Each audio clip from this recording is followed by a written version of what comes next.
Yeah, so I've been chatting to people lately to see how they're coping with everything that's going on in the world these last few months. And I've had lots of thought provoking things come up. So I thought it might be a good idea to share some strategies to help with coping with uncertainty and change and calming anxiety and reducing stress and overwhelm. It's easy to get caught up in all the hype and the fear, I find. So the first thing to do is to recognize that your world is a little more skew-if than normal and a bit more off-centered than usual. Acknowledge that there's a lot going on and there's a lot of uncertainty at the moment in your world. And when there is uncertainty and instability and change, that can create a lot of anxiety and stress or overwhelm and fear in us. And if you don't know what to do to manage that, it can become even more just nerve-wracking and scary, I guess. What you thought was normal is no longer routine, and that can throw us into a spin, and we feel like we're losing control of our world, like the world's falling apart. And I just hate that feeling. So know that it's okay to feel like this and to talk about it when it's happening and keep each other informed and to grieve what we no longer can do or have. However, we also need to know that we need to have balance there. So if you find yourself overthinking or only thinking and talking about that one thing or anything related to that, stop and center yourself. Come back to center. Balance that by thinking about something else completely different. Find something that you can be grateful for or that you appreciate. Okay? You know, many of us have our own go-to strategies that help us cope with feeling stressed or vulnerable and anxious when things become unstable and unsafe for us. So now if, however, that's always been your world, you constantly live in a world that is topsy-turvy and unhinged and volatile, you may not even be aware that you have this go-to strategy. It's just your normal way of being. It's how you protect yourself. So first up, think about what your coping mechanism is. In case you don't know what a coping mechanism is, what you're looking for is that thing that you do all the time that makes you feel safe or happy or better than how you currently feel. Now, at this point, you know, those go-to strategies may not be practical though. With self-isolation and staying home, that may mean that your strategy for making yourself feel good, say if it's attending church or going to the gym or going out shopping or visiting friends, those things just aren't viable. And also, if you start looking at what strategy you use, maybe you'll discover that your default strategy is not particularly healthy. If you find yourself with more time on your hands and you're bored or you don't know what to do, you may see yourself filling in that time with more binge Netflixing or comfort eating, sleeping, smoking or drinking. So just a quick tip, social distance yourself from the refrigerator, your bed and TV. Set yourself some boundaries or time limits for those activities. But maybe your go-to strategy is something completely different, like learning something new or dancing or gardening, tackling a new project. The point is, we all have different ways of handling stress. The thing is, though, to work out what is your go-to feel-good strategy. And if it's a positive way of managing your stress, then keep at it if you can. But in this situation, maybe your default strategy is not possible to use, and that can even make us more anxious when we can't use what we know. And here's some ideas on how to keep yourself calm and centered. Okay, so the first thing that I would suggest is distance yourself from what is causing your concern. Stay away from the TV and Facebook. I've been watching that and found myself feeling really anxious about it. So we don't need to be bombarded with information continuously. Just check in for updates once in a while or now and again, whatever works for you. We each have a threshold, a limit to what we can take and deal with and handle. And if you aren't aware of how close to hitting your threshold you are, then you can turn into an anxious hot mess and maybe explode even. So it's about being mindful of what you can cope with and manage. It's about staying focused right here and now and not going down any of those rabbit holes and getting caught up in all those posts and TV programs and things. And when life feels uncertain, it's pretty natural to get caught up thinking through what if scenarios. The problem is that focusing too much on what ifs can feed the anxiety. It can burn up your emotional energy and drain your mental strength. It derails your ability to plan wisely or manage in the present. And it's kind of like a never-ending loop of stress and worry, creating more overwhelm and concern. And if you don't put your hand up and get off the roller coaster when it slows down for a second, you just end up going around again. More worry, more concern, more stress, more anxiety, and you're just exhausted all the time.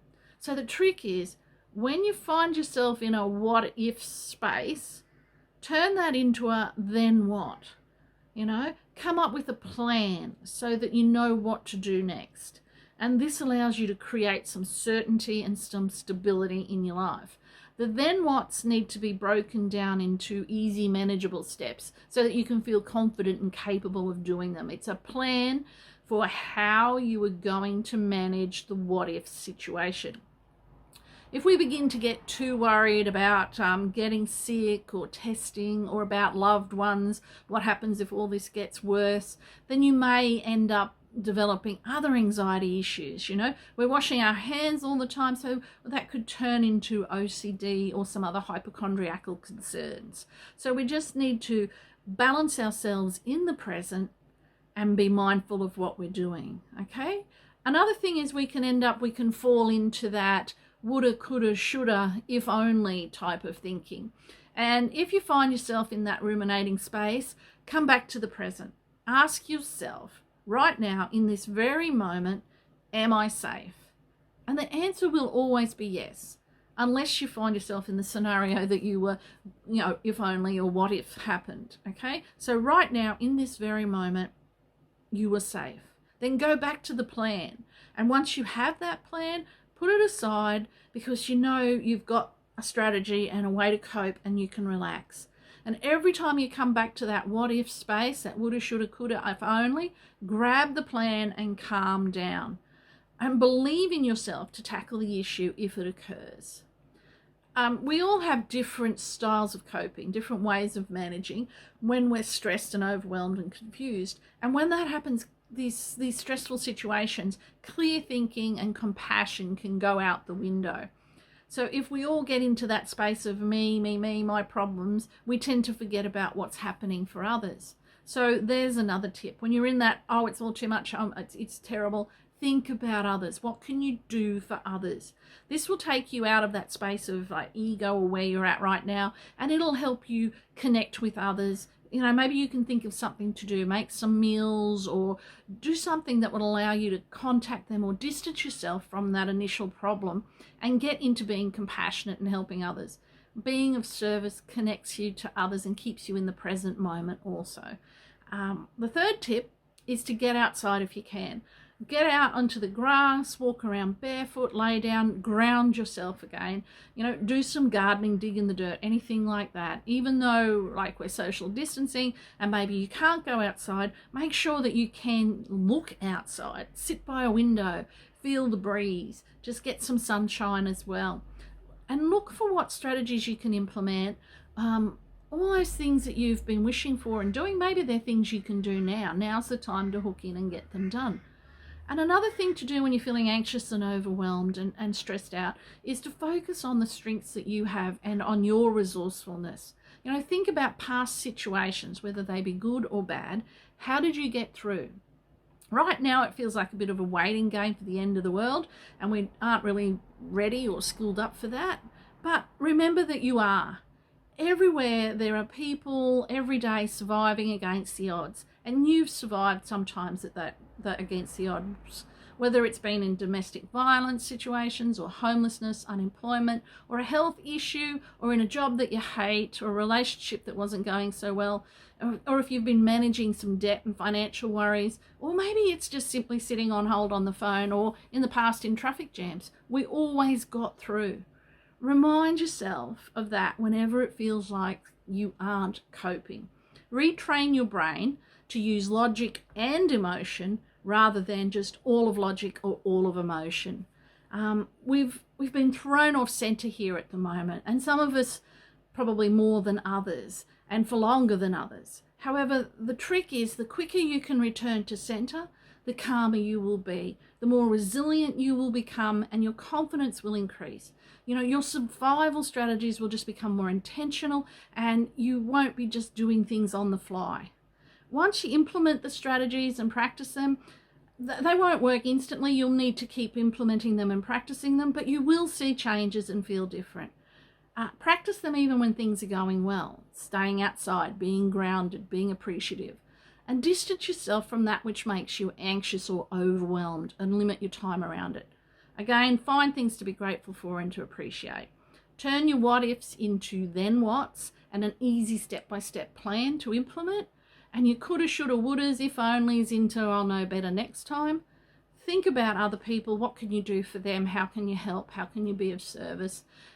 Write to someone. Get outside, ground yourself, focus on what you have accomplished and the resources and the strengths that you have used in the past that you can use again. And I hope you find these tips and strategies useful and helpful. And if you like more, then just message me or comment below about joining my email list, and I'll send you the link for that because there's a whole stack of stuff going out there. Okay.